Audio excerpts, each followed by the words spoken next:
We have a game day after, so and Chelsea deserve it. In my mind now,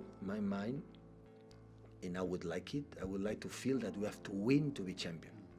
This is what you have to think right now in that moment. So we cannot control Nottingham. So in our mind is it doesn't matter what happened in the game in Nottingham. We have to do our job, is win our game. I think they are the best team in the world, and is it good for English football? Yeah, why not? Because I think you have to push the standards of the league, and others have to react to that. And Manchester City have set standards, and the rest of the league have to try and aspire to that. It's not easy because obviously they've done things very clinically in a really good way over a number of years. But I think if we all take away our rivalry feelings, if you are a rival of Man City, you can't be anything but impressed by the nature of their game, how they play.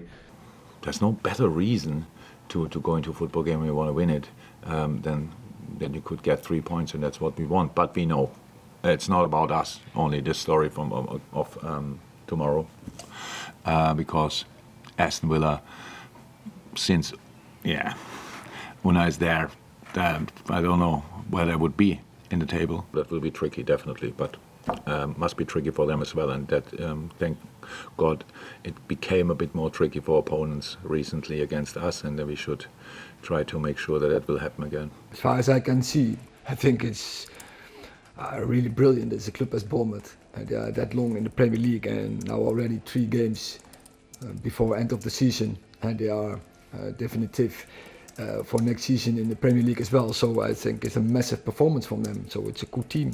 It's a really good structure in their team. You can see clear patterns. So well done.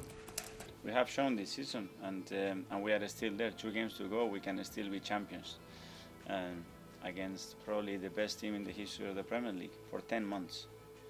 And we are still there. 2 games to go, we are still there, and we're not going to bottle that, that's for sure. What happens next season, it will depend a lot in what we do, how we evolve, and how we start. I'm sure he find it very difficult with the amount of signings that they had, but the club stood patient, especially the way they performed the year before as well, and what they've done in the league, and maintaining that belief and that unity around the place. Big credit to him for what he's done with the team. If you notice, there's often odd results and strange results where at one end of the season, the beginning end, people are finding their way back into it after a break, and then the other end is, like you say, there's some anomalies about the mentality.